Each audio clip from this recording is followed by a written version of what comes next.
Boa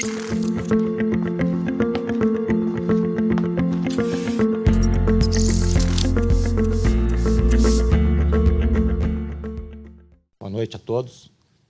Meu tema de hoje para vocês vai ser a disfunção de ATM. É muito frequente chegarem pessoas no consultório e perguntar: doutor, o que é ATM? Ou às vezes o paciente chega e fala: doutor, eu tenho ATM. Então, ATM todos nós temos, né? A sigla ATM significa articulação temporomandibular. O A de articulação, o T de temporal, do osso temporal, e o M de mandíbula. Essa articulação ela fica em contato com o osso temporal, levando a mandíbula em contato através da musculatura da mastigação e também de ligamentos próprios. E essa articulação permite que a mandíbula faça movimentos, que são os movimentos fisiológicos da mandíbula.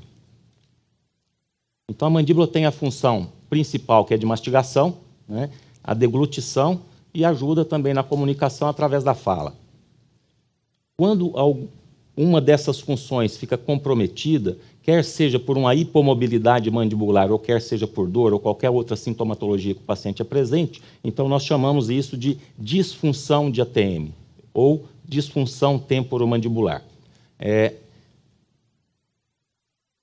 Esta doença é uma doença bastante frequente no nosso meio atualmente, principalmente nas grandes metrópoles, né, podendo chegar até a 75% da população em geral, sendo que 33% destas pessoas que apresentam essa disfunção, elas têm um sintoma, quer sejam a cefaleia ou dor na face. Existem 3 tipos de disfunção temporomandibular. Aquelas disfunções que acometem somente os músculos da mastigação, né, e a pessoa às vezes chega no final do dia com dores, e olha, eu sinto a musculatura cansada, eu não consigo falar adequadamente, eu não consigo mastigar no final do dia.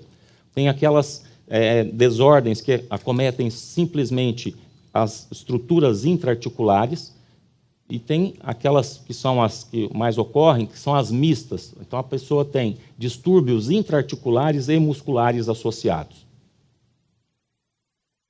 E quais são os sinais e sintomas que os pacientes portadores de disfunção de ATM têm, que eles apresentam e chegam com a queixa no consultório? Então, eles chegam, a principal queixa é de dor, quer seja uma dor na face, né? Às vezes a disfunção de ATM confunde muito com dor de ouvido, pela proximidade da articulação com o ouvido, né? O paciente às vezes tem a sensação de ouvido tapado, às vezes o paciente fala: olha, eu estou com zumbido, né? Eu estou com estalido quando eu abro a boca, eu não consigo mastigar porque eu tenho dor, tenho uma contratura na mandíbula, eu abro pouco a boca. Então, são sinais e sintomas muito frequentes que acometem os pacientes portadores de disfunção. E quais são as causas? Infelizmente, a disfunção temporomandibular é uma doença que é multifatorial, ou seja, não tem só um fator que provoque a disfunção. E isso é muito ruim para o tratamento, porque como ela é multifatorial, o tratamento acaba sendo um pouco mais difícil.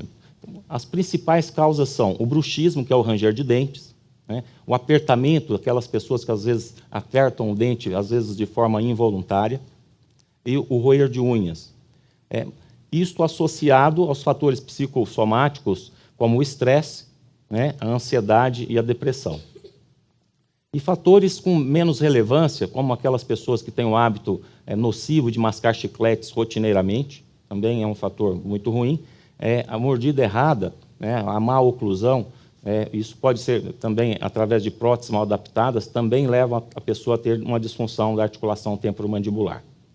Como eu faço o diagnóstico? O diagnóstico ele é feito através do exame físico, né, e também através de exames subsidiários, como a tomografia e a ressonância. No exame físico, o paciente já vai vir relatando, né, no exame clínico: olha, doutor, eu sinto dores, e vai relatar aqueles sinais e sintomas que acabamos de descrever, e no exame de palpação do examinador, esse paciente ele vai sentir dor na musculatura da face e também na articulação. Uma vez realizado o diagnóstico, nós temos que fazer o tratamento. E para fazer o tratamento, é muito importante nós solicitarmos uma tomografia para avaliarmos as estruturas ósseas da articulação e uma ressonância para também avaliarmos as estruturas moles dessa articulação.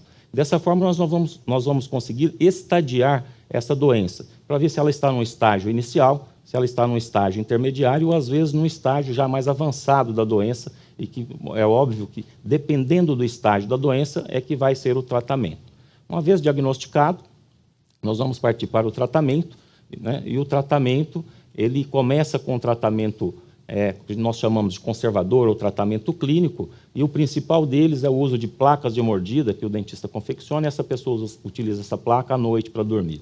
Em algumas situações, às vezes, em situações de estresse, durante o dia também ela vai ter necessidade de estar utilizando esta placa. Uma outra possibilidade, se o distúrbio acomete cadeias musculares, também a fisioterapia, né, e também medicamentos, às vezes anti-inflamatórios, analgésicos e relaxantes musculares. Isso resolve a grande maioria dos casos. Infelizmente, existem algumas doenças, algumas poucas doenças, que não respondem bem a este tratamento clínico e que vai ter necessidade de cirurgia, né? Doenças como, às vezes, aquelas pessoas, olha, o meu queixo caiu e de vez em quando o meu queixo cai, esse tratamento deve ser cirúrgico. Ou aquelas pessoas que não conseguem abrir a boca fica travada e ela não consegue abrir a boca, e isso se torna uma condição crônica, isso também é cirúrgico. Nos casos de tumores, ou nos casos avançados da doença articular, que ela é uma doença degenerativa, é que acaba virando uma anquilose e que não há nenhum movimento da mandíbula. Então, nós começamos com cirurgias minimamente invasivas, através de artroscopia da articulação temporomandibular, e tem aquelas situações mais graves, as doenças mais graves, onde que requerem cirurgias mais complexas, às vezes tendo a necessidade de reconstrução de todos os componentes desta articulação, né? É importante que os pacientes que têm o diagnóstico de disfunção de ETM tenham a noção que essa doença é uma doença crônica e que, portanto, ele necessitará de acompanhamento por tempo indeterminado. Era isso que eu tinha apresentado a vocês. Pela atenção, muito obrigado.